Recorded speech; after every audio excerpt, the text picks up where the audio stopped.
Tepuk tangan yang meriah bagi Raja segala Raja.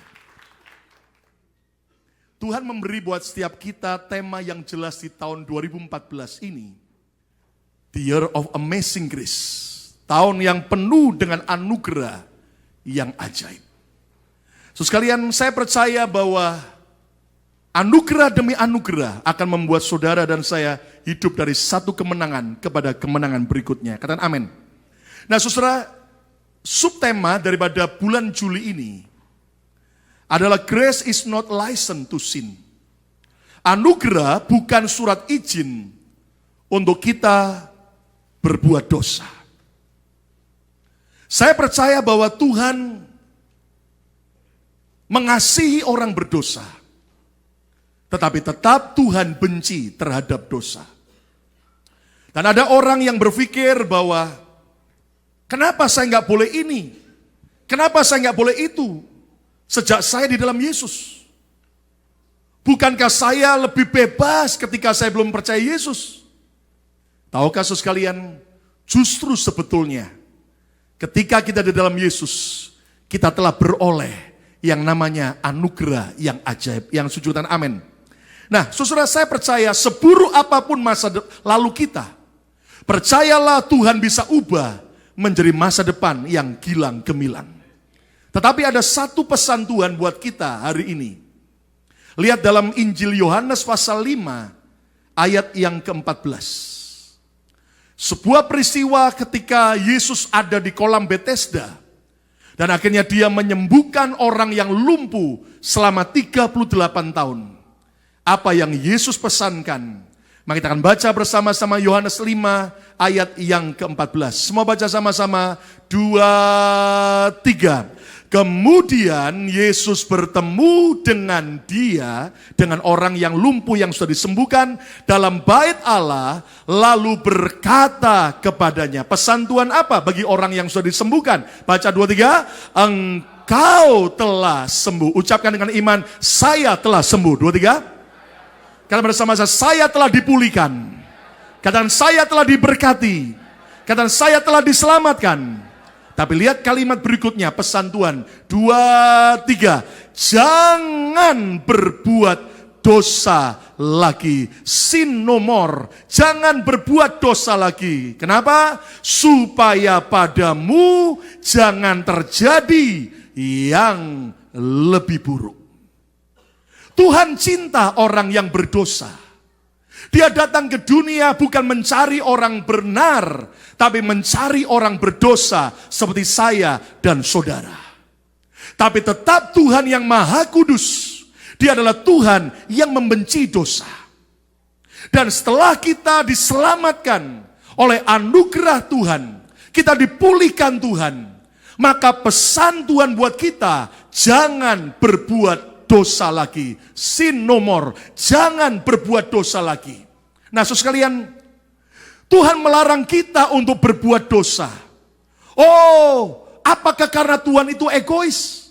Apakah Tuhan karena maunya sendiri, mau memaksakan kehendaknya? Bukan, saudaraku. Ternyata Yesus berkata, saat kita tidak lagi berbuat dosa, atau kita hidup dalam pertobatan, kita hidup dalam kekudusan, maka benefitnya, keuntungannya, justru kita sendiri yang menikmati. Yang percaya katakan haleluya. Kenapa Yesus berkata, supaya padamu jangan terjadi yang lebih buruk lagi. Yang menarik begini saudaraku. Setelah Yesus menyembuhkan orang yang lumpuh 38 tahun di kolam Bethesda ini, saat berjumpa dengan dia, Yesus tidak berpesan begini, kamu harus ya setia ke gereja ya. Tidak. Walaupun ke gereja itu harus kita kerjakan dengan setia. Katakan amin.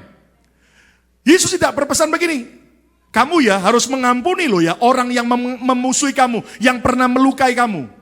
Yesus tidak bilang begitu, walaupun itu penting. Kita harus hidup di dalam bebas dari semua kebencian dan kepahitan. Katakan haleluya. Yesus juga tidak bilang begini, kamu sudah aku sembuhkan ya, pergi ya ke bait suci, kasih perpuluhan ya. Yesus tidak bilang begitu, walaupun memberi perpuluhan adalah sesuatu yang merupakan kewajiban bagi setiap anak Tuhan. Tapi yang menarik, Yesus berpesan begini, jangan berbuat dosa lagi. Pesan yang serupa, kalau Anda lihat dalam Yohanes 8 ayat 11. Ketika ada seorang wanita yang kedapatan berzina, lalu diseret rame-rame oleh orang-orang ahli Taurat dan orang Farisi menjumpai Yesus. Dan mereka berkata untuk menjebak Yesus, bukankah menurut hukum Musa mereka yang kedapatan berzina harus dirajam dengan batu? Apa yang Yesus kerjakan? Dia kemudian membungkuk ke tanah dan dia menulis sesuatu. Alkitab tidak menyebutkan apa tulisannya. Saya yakin Tuhan Yesus hari itu tidak sedang menggambar Doraemon. Yesus tidak sedang menggambar Satria Bajakaratan. Tapi Yesus pasti menulis sebuah kalimat yang walaupun tidak dicatat di Alkitab, tapi semua orang mengamati. Dan tiba-tiba Yesus bangkit berdiri. Dan dia berkata, siapa di antara kalian yang tidak pernah berdosa, biarlah ia pertama kali yang merajam wanita ini dengan batu. Dan ternyata orang banyak mulai mundur. Dari orang-orang tua sampai orang muda meninggalkan itu. Dan hanya wanita yang kedapatan berzina dengan Yesus berdua. Dan Yesus berpesan begini, jangan berbuat dosa lagi mulai dari sekarang. Sin no more. Kenapa Yesus memberi pesan jangan berbuat dosa lagi? Apakah justru saat kita ikut Yesus maka kita terkekang? Judi nggak boleh, berzina nggak boleh, pornografi nggak boleh, mabuk-mabukan nggak boleh, drugs nggak boleh. Jadi anak Tuhan kok tertekan? Ini nggak boleh, itu nggak boleh. Kan saya maunya bebas. Mari kita belajar, saudaraku. Pesan Tuhan buat setiap kita setelah kita disembuhkan dari penyakit jasmani maupun rohani. Dia berkata, jangan berbuat dosa lagi. Saya beri judul khotbah hari ini adalah, jangan berbuat dosa lagi. Sin no more. Kata bersama saya, jangan berbuat dosa lagi. 2, 3. Lihat kanan kiri, katakan jangan berbuat dosa lagi. 2, 3. Mengapa Yesus melarang kita berbuat dosa? Emangnya kenapa sih Pak? Kan mestinya Tuhan itu kalau sudah menyelamatkan saya, bebas dong. Ngelakuin apa aja bebas. Ngapain saya susah-susah? Tuhan memberikan perintah, larangan, kenapa? Tahukah saudara sekalian, mengapa Yesus melarang kita berbuat dosa? Dan saya beri 5 jawaban buat setiap kita hari ini sesuai dengan Alkitab. Jawaban yang pertama, karena dosa akan mencuri kemerdekaan kita. Justru dosa itu tidak akan membuat kita bebas, tapi justru akan mencuri kemerdekaan kita. Sin will steal our freedom. Kenapa, saudaraku? Coba kita lihat Paulus bilang begini. Galatia pasal 5 ayat yang pertama. Galatia pasal 5 ayat yang pertama. Yuk kita baca sama-sama ayat ini. Ini bukan ayat ditujukan buat orang yang belum percaya Yesus, tapi kepada jemaat Galatia yang sudah percaya Yesus. Mari baca sama-sama. 2, 3. Supaya kita, apa saudaraku? Sungguh-sungguh apa? Merdeka. Kristus telah memerdekakan apa? Kita. Siapa percaya bahwa sejak kita percaya Yesus, Yesus telah memerdekakan kita? Kata bersama saya telah dimerdekakan. 2, 3. Nah, kenapa kalimat di awal dikatakan begini? Supaya kita sungguh-sungguh merdeka. Loh, artinya apa? Ternyata setelah kita dimerdekakan oleh Yesus, maka kita harus terus jaga hidup supaya tetap semakin sungguh-sungguh merdeka. Kalimat berikutnya lihat. Karena itu berdirilah teguh dan jangan mau lagi dikenakan kuk perhambaan. Jangan mau lagi dijajah oleh kuk dosa. Nah, kalau ada orang berkata ikut Yesus tuh nggak enak ya. Itu nggak boleh, ini nggak boleh. Kenapa sih? Saya terkekang. Itu cara pandang yang salah, saudaraku. Justru ketika kita hidup dalam dosa, Sebetulnya kita sedang dipenjara, dibelenggu, dan disiksa oleh dosa. Dan justru karena cintanya Tuhan, Dia berpesan buat kita, nak, aku sudah mati buat engkau. Sin no more. Jangan berbuat dosa lagi. Supaya engkau tidak lagi diperbudak oleh dosa. Tepuk tangan yang meriah untuk kemuliaan nama Tuhan. Amin. Contoh begini. Kenapa di semua negara lalu lintasnya itu selalu ada rambu-rambu lalu lintas. Selalu ada peraturan. Do not enter. Terus apa? One way, one way. Terus apa lagi saudaraku? Traffic light. Kalau orang Semarang bukan bilang lampu hijau, merah hijau bukan. Bangju, abang hijau. Nah, Anda tahu kan, lampu merah itu artinya apa? Stop. Kuning artinya apa? Siap-siap. Hijau artinya apa? Ya toh? Di seluruh dunia sama. Tapi bagi orang Indonesia seringkali lain. Kuning bagi orang Indonesia artinya apa? Tambah semakin kencang. Dan akibatnya tiba-tiba setelah merah dilanggar, polisi, pret. Kenapa tadi Anda melanggar lampu merah? Apa Anda tidak melihat lampu merah? Lihat sepak polisi. Lah kenapa terus masih dilanggar? Habis karena saya tidak lihat bapak polisi di sana tadi. Jujur saudaraku. Coba bayangkan seandainya lalu lintas di seluruh dunia tidak perlu pakai aturan. Nggak ada larangan. Semuanya bebas. Anda mau nyetir model apa aja, mau ngebut model apa aja, mau masuk kemana aja, boleh aja. Kira-kira, saya mau tanya sama saudara, yang diuntungkan siapa? Yang dirugikan siapa? Justru kita yang dirugikan. Sudah dikasih peraturan aja, dilanggar. Ya kan? Dan Anda bisa ngerti. Coba seandainya setelah Tuhan memerdekakan kita, kita diselamatkan, lalu dia bilang begini, nak, kamu sedang selamat, kerjakan apa aja yang mau kamu kerjakan, silakan. Asal engkau percaya Yesus, engkau pasti selamat. Anda tahu, hidup kita justru akan mengerikan sekali. Karena gini saudaraku, seringkali kita merasa begini, masa sih aku gak boleh judi lagi, sekali-sekali gak apa-apa dong. Saudara harus tahu, saya sudah bertemu dengan banyak orang yang terikat dengan judi.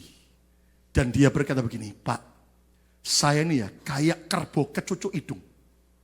Mau lepas itu loh Pak. Padahal sudah kerja susah payah.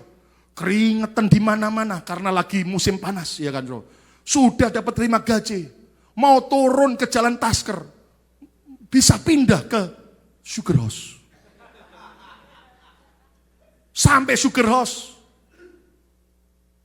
Habis. Namanya saja kasino. Dan ada orang-orang yang akhirnya, saya mau bebas, saya mau merdeka.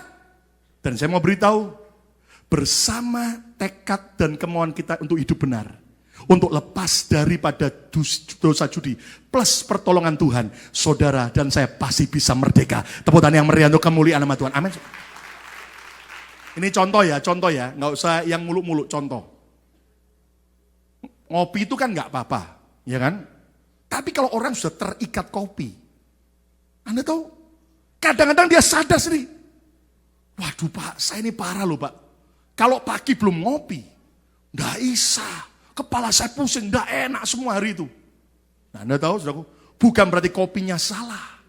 Tapi Anda tahu, saudara, ada orang yang kalau sudah terikat, hidupnya justru malah menderita. Dulu saya juga suka ngopi, tapi saya bersyukur ya, bukan berarti bahwa ngopi salah, enggak loh ya. Tapi saya, saudaraku, akhirnya saya bisa lepas. Dan Anda tahu, saudaraku, saya setiap pagi, saudara, nggak perlu cari kopi. Air minum bisa, asal jangan air aki. Amin, saudaraku, ya kan? Dikasih kopi bisa, ya toh? Dikasih teh bisa, alkohol no way, saudara. Nah, Anda tahu, saudaraku, ternyata justru ketika saya tidak lagi melakukan itu, saya tidak merasa terkekang. Saya justru merasa bebas, freedom. Katakan haleluya. Orang ya yang terikat dengan pornografi, dengan dosa-dosa perzinahan dan masturbasi dan sebagainya. Anda tahu? Kadang-kadang mereka sadar, aku muak loh Pak. Aku benci dengan diriku sendiri, muak. Aku jijik Pak. Tapi seolah-olah tidak bisa lepas. Tapi bersyukur saat engkau datang pada salib Kristus. Dan dalam pertobatan dia bisa bebaskan dan pulihkan hidup kita. Tepuk tangan yang meriah untuk kemuliaan Raja segala Raja. Katakan haleluya. Ingat saudaraku, dosa tidak pernah membahagiakan. Dosa justru membuat orang akan menderita. Tapi Pak, dosa tuh seneng loh Pak. Pak Lukas gak tahu sih rasanya. Pak, enak loh Pak. Anda tahu pemancing itu gak mungkin dong kalau mau mancing terus cari makanan buat umpannya kesukaannya sendiri. Saya suka ote-ote porong. Saya suka onde-onde. Lalu Anda buat onde-onde jadi umpan. Lah ikannya di Amerika makan cheese. Makanan bule. Yang enggak dimakan. Pemancing harus tahu persis umpan apa yang disukai. Ya kan? Karena ini ikannya bule. Sukaannya, ikan makarel. Potong-potong. Bahkan saya heran di Amerika ini ikannya menurut saya karena tidak sepandai Indonesia. Kalau Anda tahu ikan di Indonesia itu lulusan S1, S2. Gelarnya profesor, doktor, karburator bocor. Anda tahu buktinya apa? Buktinya, kalau Anda tahu di Indonesia kalau mancing, ya kan? Kasih keju, kasih apalagi roti, di blender, kasih apalagi kecap, micin. Gitu. Karena Indonesia makanannya ikannya lebih pintar-pintar. Nah di Amerika ternyata berkali-kali itu pakai cuman besi, lempar, gitu, sampai dasar terus tarik cepat, kena sinar matahari itu kan muter, kena cahaya, klap, dipikir ikan, makan jelek, kena jelek, dalam hati saya rasain besi. Gitu. Nah Anda tahu. Setan juga begitu, nggak mungkin dosa itu kayak nggak nikmat. Dia sodori apa yang jadi kesukaan kita, dia sodori apa yang jadi kelemahan kita. Tapi mari kita belajar, dosa itu justru mencuri kemerdekaan kita. Saat kita bebas dari dosa, justru itulah freedom life, hidup yang bersejati dalam kemerdekaan. Tepuk tangan yang meriah untuk kemuliaan Tuhan. Katakan amin. Saudara, kami berlima, istri saya dan ada 3 orang lagi tim baru pulang dari Utah dan Colorado. Nah tadinya saya nggak berencana ngambil state Colorado, saya awalnya mau ambil Utah dan juga Oklahoma. Karena Utah pusat daripada Mormon, lalu kemudian Oklahoma itu ada gedung pemerintahan yang ternyata patung 10 perintah Allah dikeluarkan dan akhirnya mau diganti dengan patung Lucifer. Tapi beberapa teman doa katanya dapat Oklahoma. Saya bilang, wah yang begini jangan digabung kekuatan-kekuatan ini, dibagi aja. Lalu ada teman yang berkata, Pak sebelahnya Utah sudah Colorado, langsung aja ambil Colorado sekalian, sembayang sejahtera. Dan Anda tahu saudaraku ternyata Colorado itu saudaraku, Anda mengerti bahwa kalau Anda lihat di Google saudaraku, itu kalau Anda suka pemandangan dan alam gunung, ternyata gunung yang the best number one di seluruh dunia, yang pertama adalah Alpen. Itu di Swiss. Gimana nih satu hari kita sama-sama ke Alpen? Sukanya cuma Bromo, Krakatau, Gunung Kelut. Sekali-sekali ke Aspen, katakan amin. Cuma amin. Amin. Duitnya mana Pak? Amin aja sudah pokoknya. Tapi ternyata the best gunung yang terbaik nomor 2 di dunia. Kalau Anda lihat Aspen. Alpen itu di Swiss, tapi yang kedua Aspen, itu di Colorado, state Colorado. Bukan di Colorado Springs yang di sini, bukan. Di state Colorado. Dan Anda tahu saudaraku, kami akhirnya juga selain pergi ke beberapa kota, di Colorado, Denver, dan juga Colorado Springs, tapi kita juga pergi ke Gunung Aspen. Sampai di sana kita doa, memberkati, mengikat kuasa kegelapan dan melepaskan berkat Tuhan, deklarasikan firman Tuhan supaya Colorado bagi Yesus. Selesai semuanya, saudaraku, ada waktu kemudian sebelum kita turun, kita nikmati, wow. Ya, kita memang waktu doa peperangan nggak boleh mengagumi, ya, tapi setelah selesai kita berkata, wah, ini bisa cocok jadi tempat retreat kita. Mau suatu saat retreat kita ke sana? Ya, tapi jangan naik mobil, saudaraku, 3 hari 2 malam. Pesawat, ya kan. Nah, lalu kemudian apa terjadi? Akhirnya teman-teman bilang ini, Pak, ternyata ada tempat bermain gratis. Orang Indonesia itu kalau suka gratis, yang namanya gratis itu suka. Di atas gunung itu, ternyata ada itu loh, permainan trampolin. Yang karet terus kita mendal, gitu, tuh lompat, turun lagi, naik lagi. Nah, ternyata tiap orang itu dikasih diikat dengan banyak tali karet kanan dan kiri, diikat di badan, terus kemudian ada petugasnya. Nah, kemudian apa yang terjadi? Akhirnya istri saya, ayo, saya bilang boleh nggak? Boleh. Yang penting kan sudah selesai. Boleh. Dan ada teman terjadi di atas puncak itu. Tiba-tiba teman-teman mulai naik, wah, di setiap anak-anak di video itu. Giliran saya mikir, saya naik nggak ya? Naik nggak ya? Anda tahu, saya memperputusan, istri saya ngomong dorong, ayo coba. Itu kenapa? Malum, saudaraku. Waktu kecil saya cuma makan peta umpet dan pete lele, saudara. Yang begituan belum pernah, saudara. Jujur, jangan ajak saya naik jet coaster, amin. Ya, ajalah saya makan, tapi jangan bawa saya ke jet coaster, saudara. Saya pernah naik jet coaster, saudaraku, tidak yang besar, yang mini. Waktu Yuda masih bayi, masih umur 1-2 tahun, dia minta saya ajak, saudara. Anda tahu, saudara, waktu saya itu masih mini, jongkok, duduknya kecil, saudara. Wus. Jantung ketinggal di belakang, saudara. Nah, saya ini mikir, di puncak gunung, begini, mikir sekian menit, akhirnya semua pada main, saya bilang, saya mau. Gitu. Kemudian, saudara, ternyata petugasnya itu orang bule, orang Israel. Dia tanya sama saya, setelah saya naik ke atas trampolinnya, berapa berat badan Anda? Mau jawab sungkan. Saya bilang makmur gitu aja. Mulai diikat, terus kemudian tali kanan kiri, tali karet, saya suruh pegang. Dan Anda tahu saya mulai pikir gini, ternyata kemudian dari belakang dia tarik saya ke bawah. Dan kemudian dilepas. Jadi tambah wus. Di video sama anak, wus. Turun lagi, tambahin lagi, dengan kaki saya, Memang sih ada yang tanya sama saya, Pak, kenapa videonya Bapak tidak setinggi daripada yang lain-lain? Berat badan menentukan.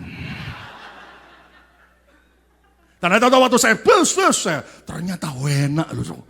Itu latihan rapture, sudah. Pengangkatannya itu begitu, bayangin kalau di atas gunung kan lebih cepat nyampenya ke Tuhan, amin. Akhirnya ya sudah kemosok nggak turun di situ, selesai. Tapi Anda tahu, kenapa perlu diikat dengan tali? Mungkin saya bilang begini, saya nggak mau pakai tali, kan bahaya justru. Saya tidak mau terikat, saya mau bebas, freedom. Terus saya lompat sendiri, Anda bisa bayangin kalau lah kalau turunnya di Pulau Jawa kan repot. Tali yang mengikat saya bukan justru untuk membuat saya tidak merdeka. Justru tali itu menyelamatkan, mengamankan hidup saya. Tepukan yang meriah, amin. Kenapa Tuhan memberi larangan-larangan firman, perintah-perintah, bukan untuk mencuri kemerdekaan saudara. Justru memberi kita keamanan dan keselamatan. Katakan haleluya. Saudara, jujur ya, hari-hari ini kalau saudara tidak waspada, hidup kita akan dilibas habis oleh dosa yang mengerikan. Kami awalnya tidak berencana untuk ke sebuah kota di samping Denver, yaitu kota Aurora. Tapi saudara, Tuhan bawa kami. Jujur ya, kami awalnya persiapan kami pikir bahwa doa peperangan setan yang paling kuat itu di Utah. Tapi ternyata kami salah. Colorado lebih berat. Dan Anda tahu saudaraku, kami sampai ke bioskop Century Theater, tempat penembakan film Batman. Kami baru sadar, saudara, begitu sampai di area itu, banyak orang mau nonton bioskop, wajahnya wajah kematian semua.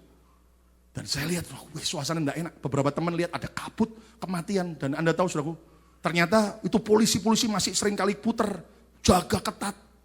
Dan akhirnya kita doa, kita patahkan setiap roh kematian itu, supaya Tuhan beri roh kehidupan. Tapi saya rasa ada yang ganjel Mas Ian. Dan tiba-tiba keesokannya, waktu kami sembahyang dengan tim di hotel, Tuhan mulai dorong, harus tuntaskan Aurora. Dan kami coba cari dari Google, mulai Tuhan bukakan. Ternyata arti nama kota Denver, itu asalnya tahun 1800-an lebih, berasal dari nama aslinya adalah Auroria. Dan ternyata itu dari dewi, nama dewi Yunani. Dan itu rambutnya merah, wanita rambut merah jambul. Jadi saudara, para wanita yang suka disasak rambutnya jambul, itu hati-hati. Aman, saudaraku. Dan ternyata Anda tahu itu adalah dewi kematian. Dan kita lihat, kalau Anda lihat saudaraku, ternyata Dewi Aurora itu dewi kematian. Yang selalu naik kereta dengan kuda dua di depan, dan kaki di depannya itu selalu terangkat. Kayak Anda tahu lambangnya Mustang gitu. Kaki dua itu terangkat, dua kuda. Dan tiba-tiba kita lagi sembahyang dan terus kemudian Tuhan bukakan lagi. Ada hamba Tuhan lain. Ada teman-teman Indonesia dari Denver cerita. Ada hamba Tuhan lain. Hamba Tuhan cerita tentang itu, pemetaan itu di gereja, sebuah gereja. Anda tahu, waktu dia sampaikan itu, sejak itu dia tidak boleh diundang lagi. Anda tahu, ternyata ada yang tidak suka. Dan Anda tahu itu bukan manusianya. Saya tahu itu spiritnya. Kita sadar ini ada sesuatu yang tidak beres. Anda tahu apa akhirnya? Kita baru dibukain di airport Denver. Itu di tengahnya. Kalau setiap kali orang keluar masuk, ada patung kuda warna biru gede tinggi. Kakinya dua keangkat ke atas. Lalu setiap saat matanya dikasih lampu warna merah. Menyala, mengerikan. Bahkan sampai diberi nama Blue Devil. Setan biru.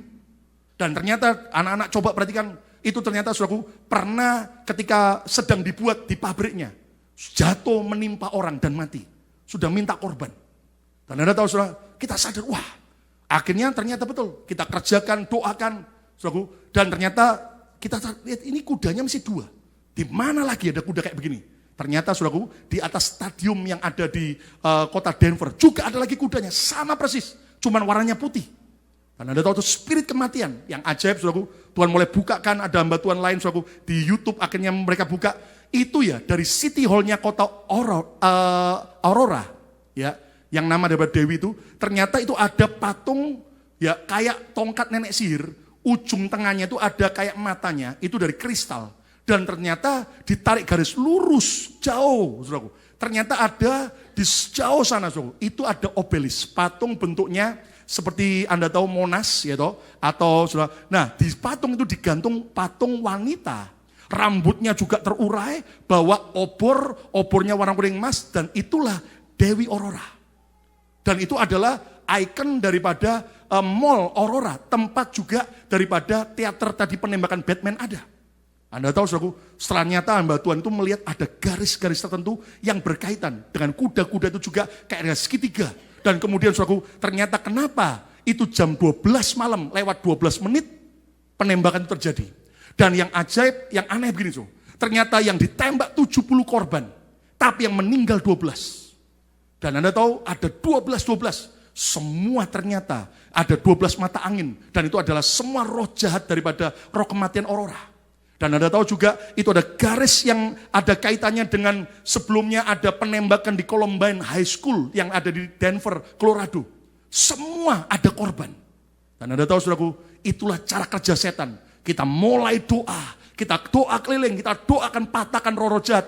Dan kita mulai saudaraku deklarasikan biar Yesus Kristus yang berkuasa atas Colorado, atas semua Amerika. Katakan haleluya. Mari saudaraku. Ini waktunya gereja Tuhan. Mari waspada. Sin no more. Jangan berbuat dosa lagi. Karena dosa justru mencuri kemerdekaan kita. Yang kedua.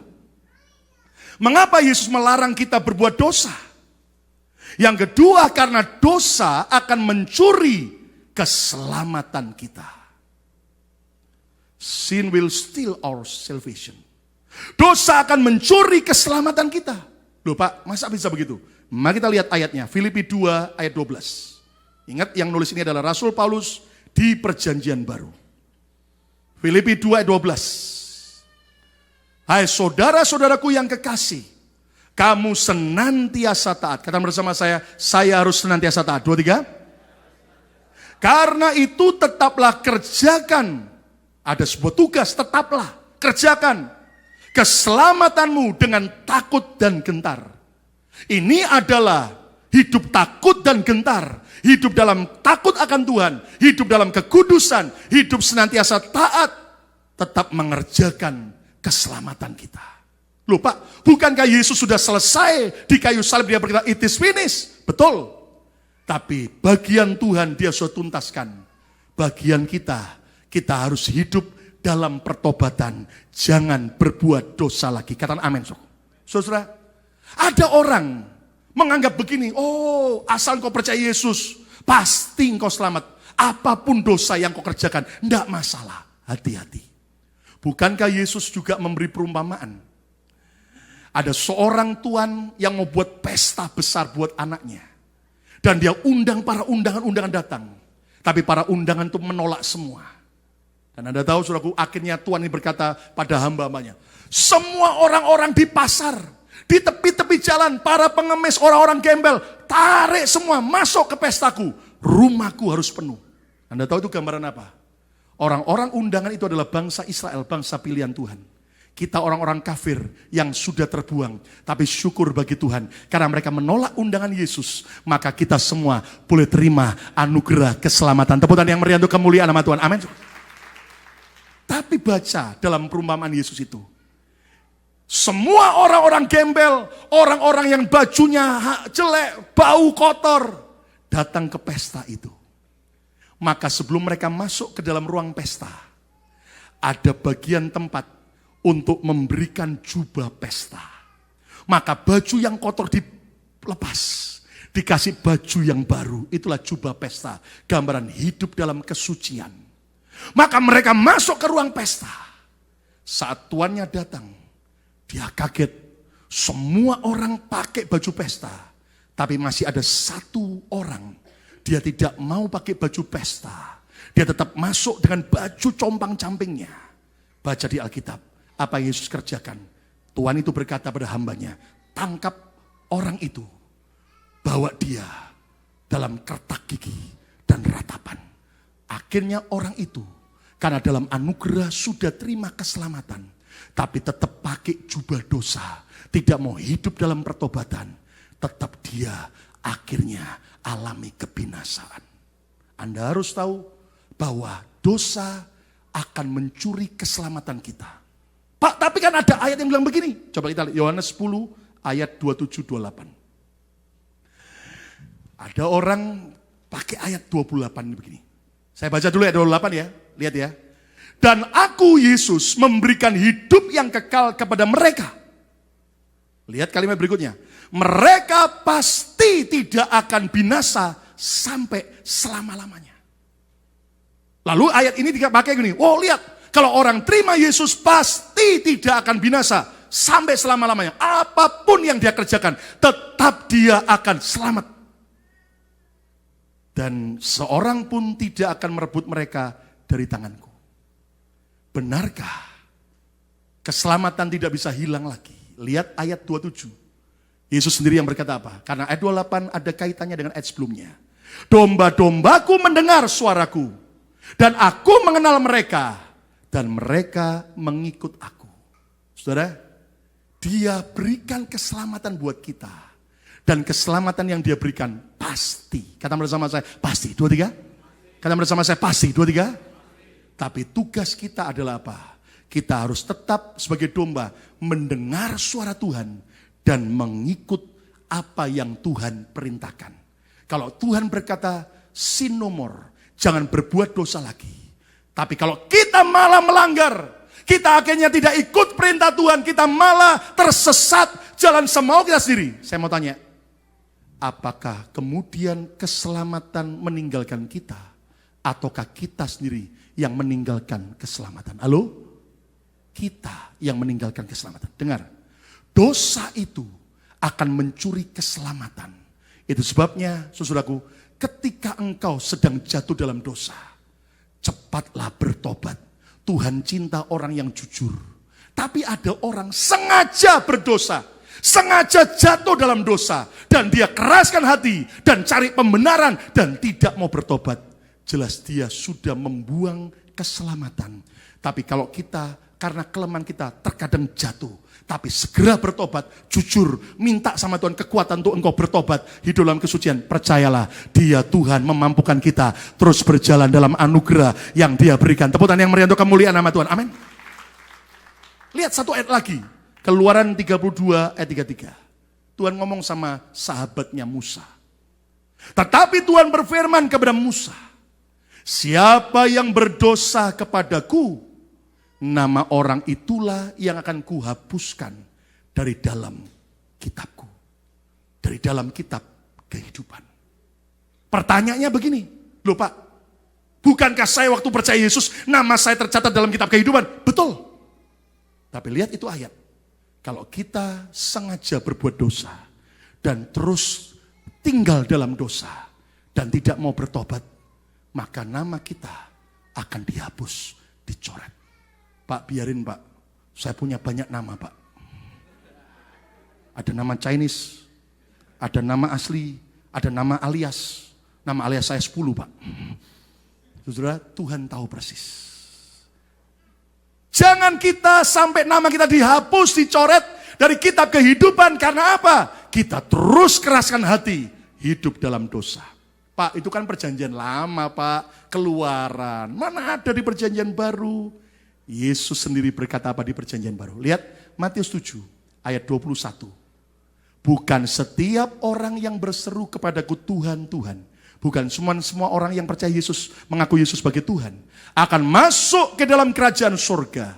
Melainkan dia yang melakukan kehendak Bapakku yang di surga. Keselamatan pasti, tapi tugas kita dengar dan ikut melakukan kehendak Bapakku yang di surga. Kalau tidak mau bagaimana? Ayat 22, lihat. Pada hari terakhir, banyak orang, tidak sedikit loh, tapi banyak orang, termasuk hamba-hamba Tuhan, akan berseru kepadaku, Tuhan, Tuhan, bukankah kami bernubuat demi namamu? Orang yang bernubuat adalah orang yang penuh dengan Roh Kudus, orang yang melayani dan mengusir setan demi namamu. Wow, hidup dalam peperangan rohani dan mengadakan banyak mujizat demi namamu juga, melakukan banyak kesembuhan mujizat. Tapi lihat ayat 23. Yuk baca sama-sama ayat 23. Semua keras. 2, 3. Pada waktu itulah, kapan? Belum sekarang, tapi waktu penghakiman. Aku akan berterus terang kepada mereka dan berkata, baca keras, aku tidak pernah mengenal kamu, enyalah daripadaku. Kenapa diusir? Lihat kalimat berikutnya, kamu sekalian apa saudaraku? Pembuat kejahatan. Dosa tidak hanya mencuri kemerdekaan kita, tapi dosa akan mencuri keselamatan kita. Jujur saudaraku, mari cepat bertobat. Tiap hari sadari kalau ada yang tidak beres. Cepat akui dan cepat tinggalkan dosa. Maka anugerah keselamatan terus tinggal dalam kita. Tepuk tangan yang meriah untuk kemuliaan nama Tuhan. Ingat loh, dosa itu bukan cuma bicara berzina. Dosa bukan cuma bicara membunuh. Tapi saya mau tanya sama saudara, berbohong itu juga termasuk dosa enggak? Hah? Pak, itu dosa putih Pak. Ayo, suami-suami suka bohong sama istri enggak? Pak, ini bau cemu, kok bau parfum apa ini ya? Enggak kok mah, tadi saya cuma jalan ke Mesis. Cuman iseng nyemprot-nyemprot. Padahal ada Suleha. Istri-istri jujur enggak sama suami? Cuman satu wanita, yang lain. Suami sudah bilang jangan belanja Maya, sepatumu sudah banyak. Banyak pisang sale, supaya enggak ketahuan suami, sepatu dibungkus koran. Padahal sepatu baru, dimasukkan dalam lemari paling bawah. Dan tunggu suami hatinya agak enak. Dan sudah lupa dikeluarin. Loh, ini kan sepatu baru. Udah lama di lemari. Kok tahu sih Pak? Ayo. Satu hari ada seorang gembala sedih lihat jemaatnya. Seringkali suka berbohong. Maka dia bilang begini. Di akhir khotbah di minggu itu dia bilang, jemaat sekalian, minggu depan saya akan berkhotbah tentang dosa kebohongan. Tapi sebelum minggu depan Anda mendengar khotbah itu, saya tolong beri tugas untuk setiap Anda.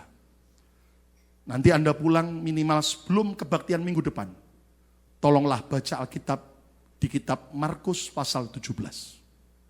Setuju? Setuju pendeta! Selesai doa berkat pulang semua. Rupanya sepanjang minggu sejak Senin sampai Sabtu, tidak ada seorang pun yang baca Alkitab. Minggu besoknya ketemu, pendeta tanya sebelum dia khotbah. Siapa yang sudah baca Markus pasal 17? Semua diem. Ditanya lagi, siapa yang sudah membaca Markus 17? Karena pengurus gereja di depan lihat pendeta agak nada tinggi, supaya pendeta tidak marah, angkat tangan. Lihat pengurus gereja angkat tangan, semua jemaat ikut angkat tangan. Semua angkat tangan. Dan pendeta berkata, kalian sudah baca Markus 17? Sudah pendeta. Perlu saya beritahu, Markus hanya sampai pasal 16. Tidak ada pasal 17. Itu sebabnya saya akan mulai khotbah saya judulnya dosa kebohongan. Habis sudah.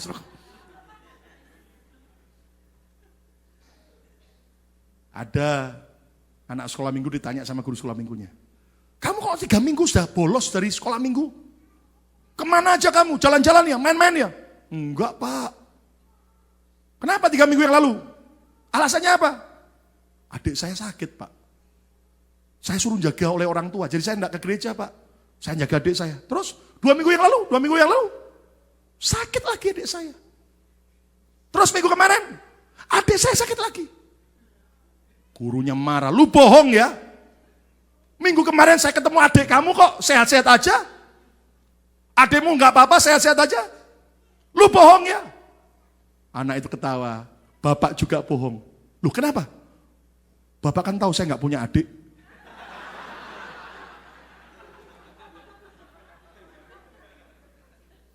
Mari kita belajar hidup dalam pertobatan supaya anugerah tetap limpah dalam tepuk tangan yang meriah untuk kemuliaan nama Tuhan. Amin. Yang ketiga sekarang, mengapa Yesus melarang kita berbuat dosa? Yang ketiga, karena dosa akan mencuri harga diri kita. Sin will steal our self-esteem. Akan mencuri harga diri kita. Kenapa? Alkitab bilang begini, Amsal 14 ayat 34. Yuk baca sama-sama, Amsal 14 ayat 34. 2, 3. Kebenaran meninggikan apa? Derajat bangsa. Tetapi dosa adalah noda apa? Bangsa. Lihat. Kalau kita hidup dalam kebenaran, dalam pertobatan, dalam kekudusan, itu akan meninggikan derajat kita. Itu akan mengangkat harga diri kita. Tetapi dosa adalah noda bangsa. Alias begini, dosa akan menurunkan derajat kita. Akan mencuri harga diri kita. Dan saya mau beritahu saudaraku, itu akan sangat mengerikan. Kenapa saudaraku? Karena ketika orang terus hidup dalam dosa, harga dirinya diinjak-injak oleh iblis. Dan Anda tahu saudaraku, orang itu akan terus dihantui. Walaupun dia coba tutupi dan ketawa bahagia, tapi tetap dihantui oleh perasaan bersalah dan perasaan malu atas dosa yang dikerjakan. Saya pernah baca di Eropa, di sebuah kota kecil. Tiba-tiba penduduk kota kecil itu kaget geger. Seorang bapak yang terkenal sangat santun, terkenal sangat ramah dengan semua neighborhoodnya. Tiba-tiba hari itu dia ke kantor polisi. Dan dia mengaku bahwa dialah pembunuh yang dicari. Di mana banyak wanita-wanita remaja yang cantik-cantik tiba-tiba hilang, diculik, dan diperkosa, dan dipotong-potong mutilasi. Dan Anda tahu saudaraku, setelah sekian tahun polisi mencoba cari, tidak ada satu jejak pun. Tapi hari itu, pria itu serahkan diri ke polisi. Dan dia tunjukkan rumahnya. Ternyata masih banyak potongan-potongan mayat itu di freezer rumahnya. Dan semua orang syok.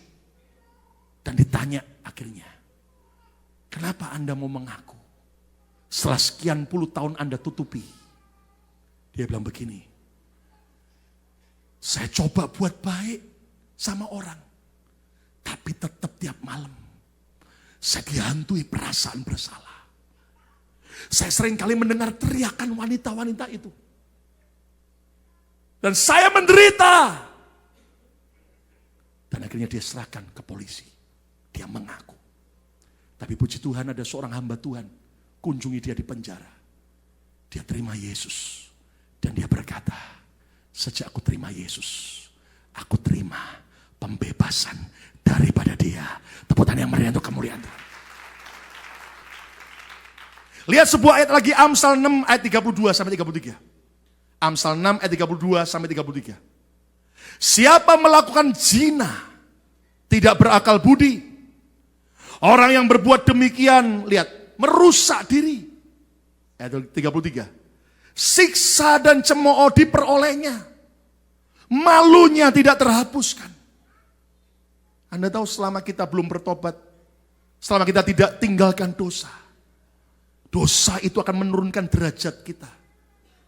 Dosa itu akan membuat, saudaraku, ternyata mencuri semua harga diri kita. Saya berkali-kali berjumpa dengan orang-orang yang dari keluarga broken home, dari keluarga yang ayahnya pezina. Anda tahu bagaimana perasaan si anak?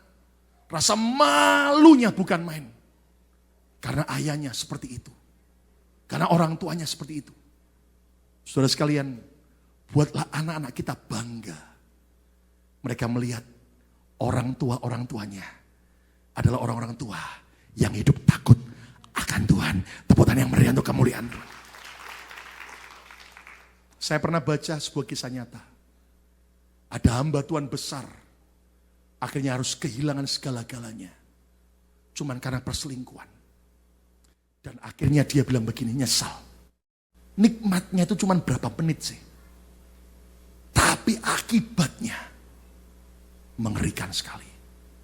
Sampai anak cucunya menanggung hal yang sama.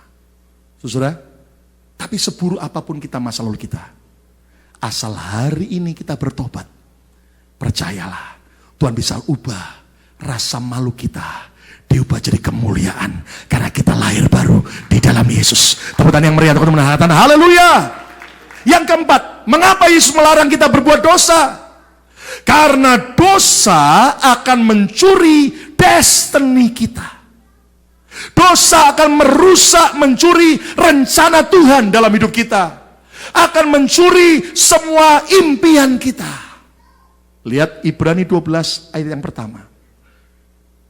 Karena kita mempunyai banyak saksi, bagaikan awan yang mengelilingi kita. Lihat, waktu kita sendirian, kita pikir gak ada orang tahu, pendeta gak tahu, saya juga gak tahu. Tapi ada banyak saksi. Siapa? Tuhan, malaikat, dan para orang-orang kudus yang sudah di surga. Itu mengelilingi kita.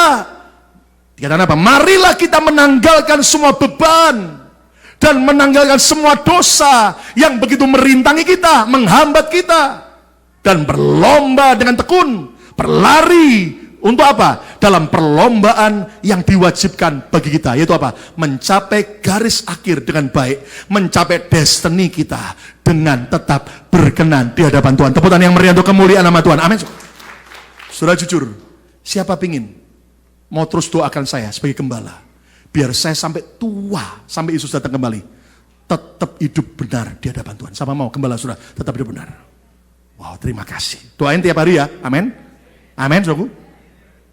Siapa yang mau agar saya punya pengurus jemaat yang tetap sampai akhir hidup, hidup benar? Siapa mau? Siapa mau? Oh, ayo saling mendoakan supaya akhirnya kita benar-benar saat sangkakala Allah berbunyi, nggak sampai ada yang ngiket tadi, tapi langsung naik ke sorga dan kita ketemu di sorga. Ketemu, haleluya. Lu dan amin. Dan Anda tahu nanti di surga yang gemuk jadi langsing,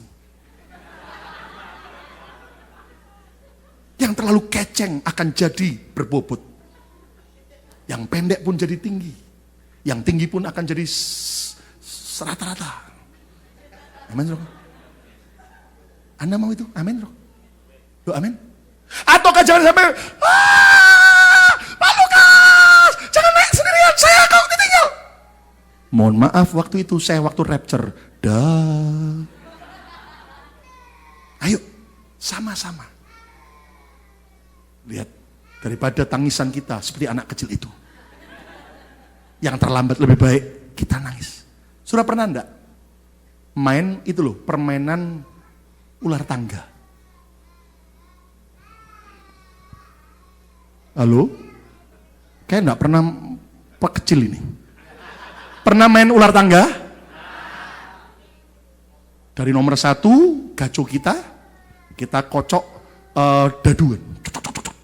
9, jalan 1, 2, 3, 4, 5, 6, 7, 8, 9. Ternyata di 9 ada tangga naik. Langsung naik. Shut. Nomor 25. Wah, senang kita. Anda tahu, kotak yang ada tangga naiknya bicara apa? Saat kita hidup benar sama Tuhan, akan ada percepatan. Siapa mau alami percepatan dengan Tuhan? Amin, saudaraku. Cepat lunas utangnya. Katakan amin, saudaraku. Cepat kawin. Amin, saudaraku. Ya. Doakan, mungkin bulan depan kita akan buat kebaktian khusus. Saya akan undang. Kita beri kebaktian namanya khusus kebaktian para jomblo. Oh ya, Tuhan gerakkan. Ya, kebaktian para jomblo. Kita beri judul kebaktian jomblo. Enggak tiap minggu, enggak, cuman sesekali. Semua para jomblo, karena begini, saudara. Jomblo itu keadaan, tidak menikah itu nasib. Ya. Nah, jadi kita buat kebaktian para jomblo. Nanti akan ada waktu sesi para laki dan wanita yang jomblo-jomblo kumpul, kebaktian sama-sama. Terus kemudian nanti akan ada para wanita-wanita yang sudah menikah, keluarga bahagia, para pria-pria yang sudah menikah bahagia, akan memberi tips. Jadi nggak cuma firman, tips. Rahasia para jomblo supaya cepat nikah. Saya mau beritahu saudaraku, kami waktu doa peperangan di Utah dan Colorado, kan ada istri saya dan ada satu wanita yang ibu-ibu yang sudah nikah. Jadi akhirnya karena ada 2 pria yang rombongan kami yang jomblo. Jadi selain doa peperangan, kita juga bercanda, tapi di airport sambil nunggu pesawat, saya bilang, mari kita dengarkan seminar singkat. 2 wanita berikan tips bagaimana cara cepat untuk menikah buat para 2 jomblo ini. Anda tahu, saudaraku, semua 2 jomblo catat baik-baik. Salah satunya adalah apa, saudaraku? Ternyata ada wanita yang bilang ini, saya suka dengan pria yang tidak pelit. Ada jomblo itu enggak kawin-kawin. Kenapa? Pulitnya bukan main. Saya ulang lagi ya. Pulitnya bukan main. Di sini enggak ada loh, di sini enggak ada. Setiap kali makan bersama, langsung kamar mandi. Waktu Bill datang, so. Wah. Tapi yang kedua begini, ada beberapa rahasia nanti. Bagi para jomblo. Yang sudah nikah, Pak, terlanjur. Ternyata, saudaraku, para ibu-ibu memberi tips lagi. Kami suka pria yang rapi bersih. Masa baju acak-acakan, rambut acak-acakan. Kasih dong rambut surah lem. Yang anti gempa dan anti hurricane. Dan ternyata begini loh, ternyata bukan cuma soal tampilan. Ternyata bau mulut juga harus diperhatikan katanya. Dan ternyata itu bau mulut menentukan. Kenapa? Karena tiba-tiba ada jomblo sudah mendekati seorang cewek. Namanya siapa? Begitu, siapa?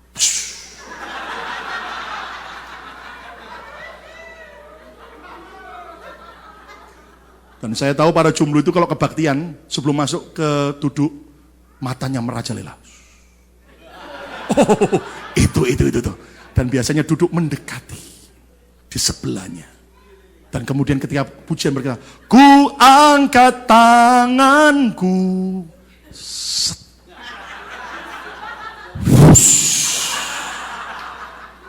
Bau ketek.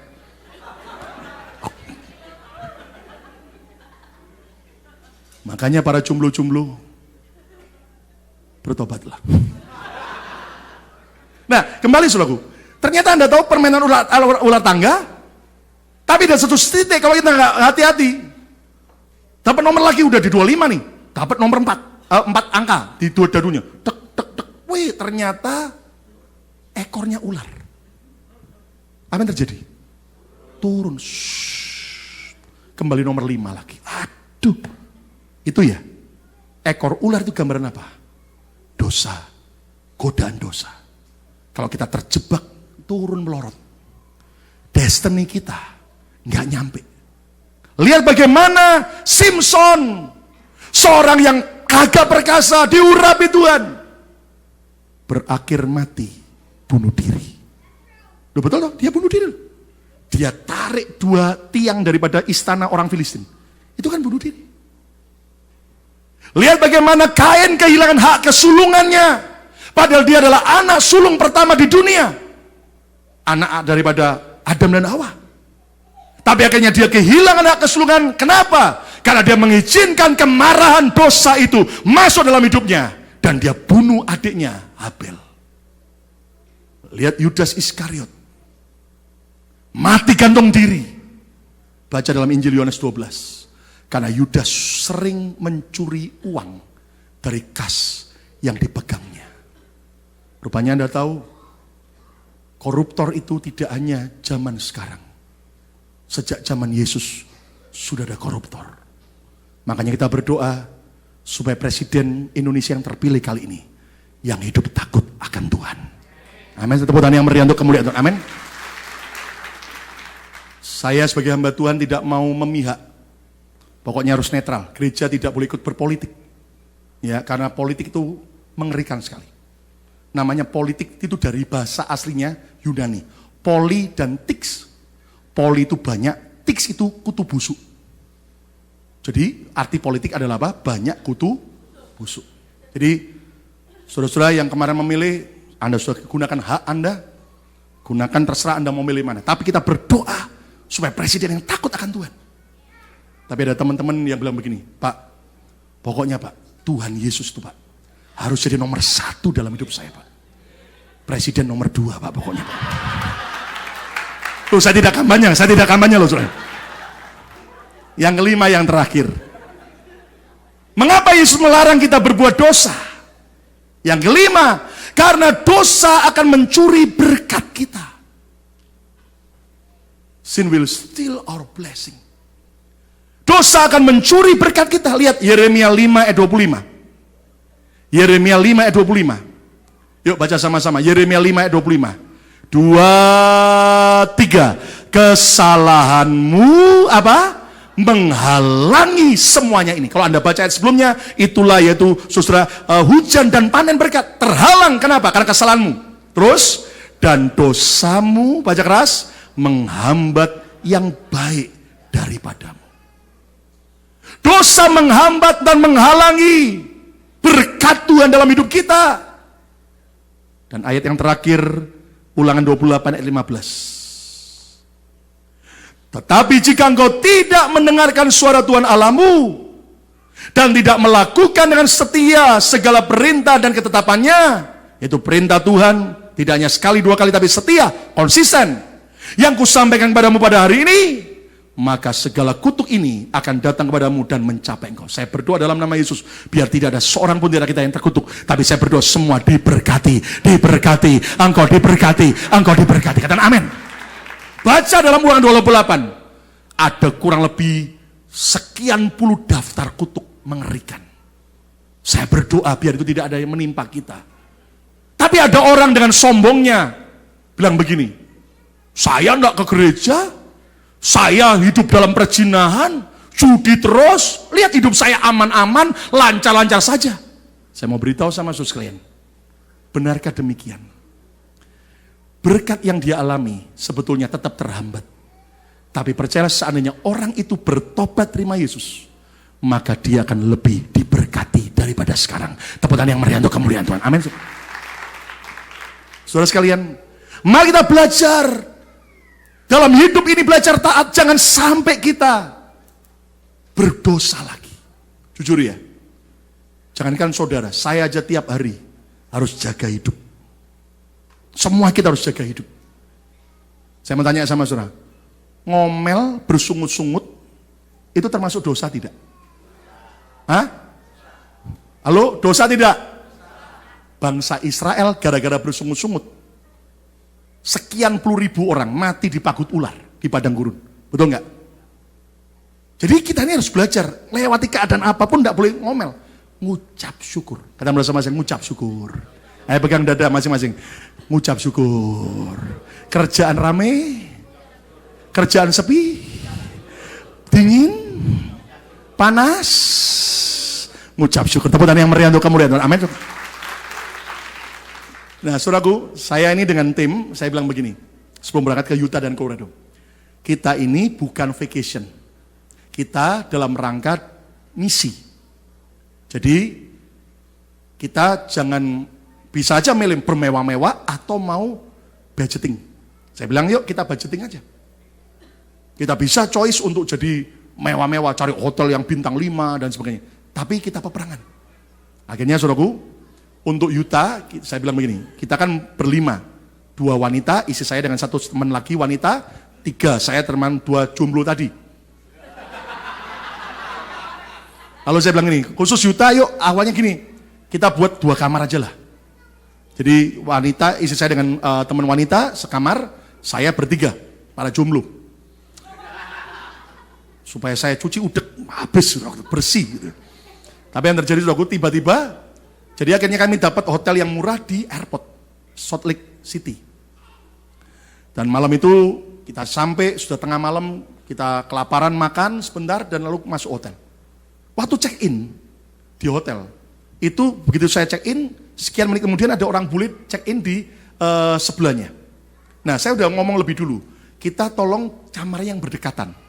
Kalau kita rombongan kamar dekatan. Oh, enggak ada, adanya jauh. Nah, itu orang bule baru check-in di sebelah. Saya bilang ya udah. Dan Anda tahu saudaraku, ketika mulai masuk, wih kaget. Hotelnya kok karpetnya udah kotor, tua. Tapi di hati, ngucap syukur. Kan enggak boleh ngomel, ngucap syukur. Ya udah, ngucap syukur. Karena saya bilang kamar wanita yang mana ya? Jadi saya enggak tahu yang mana wanita, pokoknya saya ini untuk wanita. Ya, dengan iman ngasih untuk wanita. Jadi karena pria sejati, jadi kita harus dampingi wanita dulu untuk ketemu kamarnya. Ya, jadi Anda tahu, saya cari elevator, nggak ada elevator. Jadi ternyata untuk naik lantai 2, barang-barang kopernya harus diangkat. Akhirnya saya bilang 1 jomblo tunggu di sini, 1 jomblo lain bilang, ayo ikut saya. Latihan pria sejati harus bawa wanita, kita harus serve wanita. Kalau Anda lihat wanita bawa barang banyak, berat, saya bilang pura-pura nggak kelihatan. Itu wanita, itu pria monyet. Tapi kalau Anda lihat wanita berang, Anda tolong. Katakan amin. Nggak cuma yang muda-muda loh, yang AI juga tolongin. Amin ibu-ibu. Loh, siapa tahu AI-nya punya anak perempuan cantik. Tapi dia nggak punya kok Pak. Siapa tahu dia punya ponakan cantik loh. Siapa tahu. Tapi dia nggak punya ponakan. Siapa tahu dia punya tetangga cantik loh. Masih muda. Jadi kami bawa. Nah, saya bawain kopernya para wanita dengan 1 teman. Jalan jauh, saudaraku. Gitu. Sampai ujung, enggak taunya kamar untuk tim wanita, enggak taunya saudaraku. Waktu mulai masuk kan kartu, loh, lah yang bule tadi check in di sebelah, kamar sebelah. Loh, lah saya pikir tadi katanya enggak ada. Lah kok sebelah persis? Saya pikir mau protes atau apa. Bahkan saya sabar, ngucap syukur. Gitu. Tapi saya bilang minimal saya mau gini. Ngomong-ngomong sama orang bulenya. Please, kita ini kan 1 grup, bisa nggak kamu change saja, tuker kamar kita yang lainnya, kamu yang ambil, ini yang saya ambil. Saya mau ngomong, tapi tiba-tiba ngucap syukur. Yaudah, nggak usah. Jadi akhirnya dia masuk ke kamarnya, kita masuk kamar wanita, kita doain dulu, kuduskan supaya tidak ada serangan. Oke, saya bilang oke ya, kita tinggal ya. Saya balik lagi, cari jomblo yang 1 yang nunggu di bawah. Kita lihat nomor kita, kamar kita. Jadi kemudian saudara. Kita pikir mana nomor kamarnya? Anda tahu, ternyata di lantai 2 juga dan jauh sekali. Itu ternyata sudah kayak letter U. Tengahnya ada kolam renangnya, ada tamannya, dan kita malam itu tidak tahu kalau ada akses langsung tembus. Jadi tidak tahu. Jadi kita waduh, bawa koper-koper kita lagi muter jauh. Dalam hati saya, Tuhan, ngucap syukur. Dan akhirnya saudara naik lagi bawa koper-koper lantai 2, ujung paling belakang. Ketika mulai kita masukin anak kunci dan buka, akhirnya ada yang masuk lebih dulu, langsung teriak kaget. Wah. Saya pikir ada apa saudara itu? Apa ada setan saudara? Waktu lampu dinyalakan, ternyata kami dapat suite room. Haleluya. Syukur ndak tuker sama bule tadi. Makanya kalau ngucap syukur itu ada berkat. Harga murah loh. Nggak sampai $50. Tapi suite room. Ternyata saudaraku, kamar mandinya 2. Satu untuk jomblo-jomblo, shower, satunya untuk saya, jacuzzi.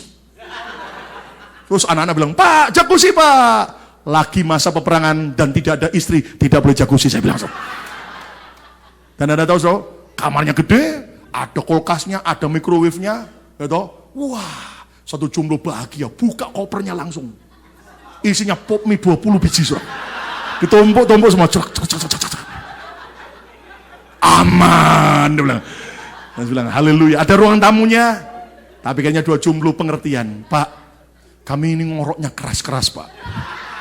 Jadi Pak Lukas tidur aja di tempat kamarnya, yang ada tempat tidurnya. Kami di ruang tamu ada sofanya dan bisa ditarik buat tempat tidur. Dan akhirnya ternyata benar, kamu rantuhan. Itu ada pintu penyekat tebel antara ruang tamu dengan kamar. 2 pintu double, saya selak. Anda tahu ternyata ada satu jomblo yang tidak bisa tidur. Terganggu dengan ngorok yang satu. Saya tidur dengan tenang. Tidak masuk ke dalam kamar. Karena anti kedap suara. Saya pun ngorok lebih kencang kali.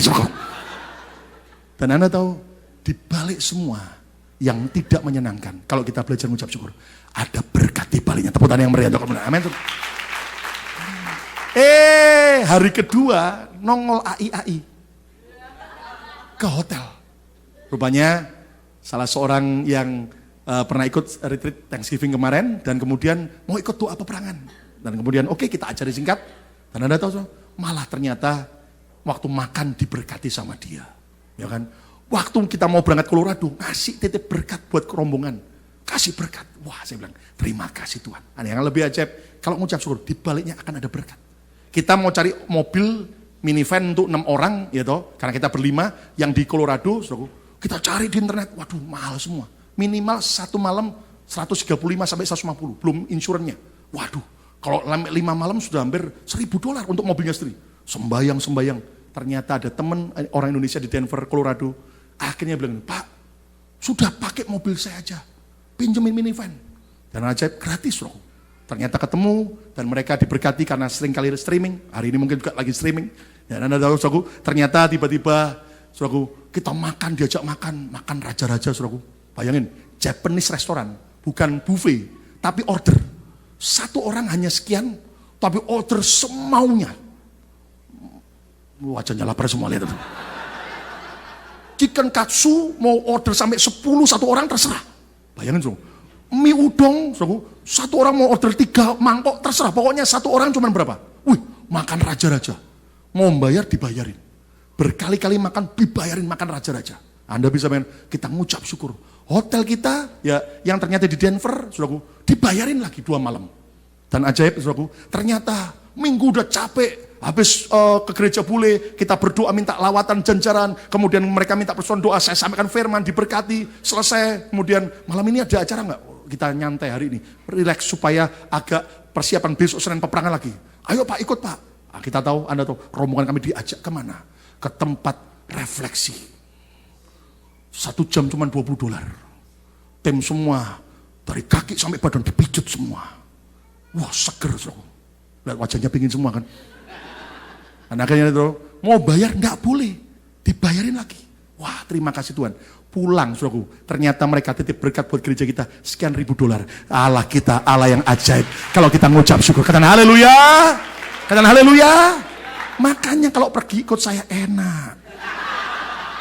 Saya ajak yang murah-murah, saudara. Mengapa Yesus melarang kita berbuat dosa? Yang pertama, karena dosa akan mencuri kemerdekaan kita. Yang kedua, karena dosa akan mencuri keselamatan kita. Yang ketiga, dosa akan mencuri harga diri kita. Yang keempat, dosa akan mencuri destiny kita. Dan yang kelima, dosa akan mencuri berkat kita. Itu sebabnya pesan Tuhan, sin no more. Jangan berbuat dosa lagi. Siapa mau hidup dalam kebenaran? Siapa mau hidup dalam pertobatan? Ayo kita berdiri bersama-sama. Datang pada Tuhan.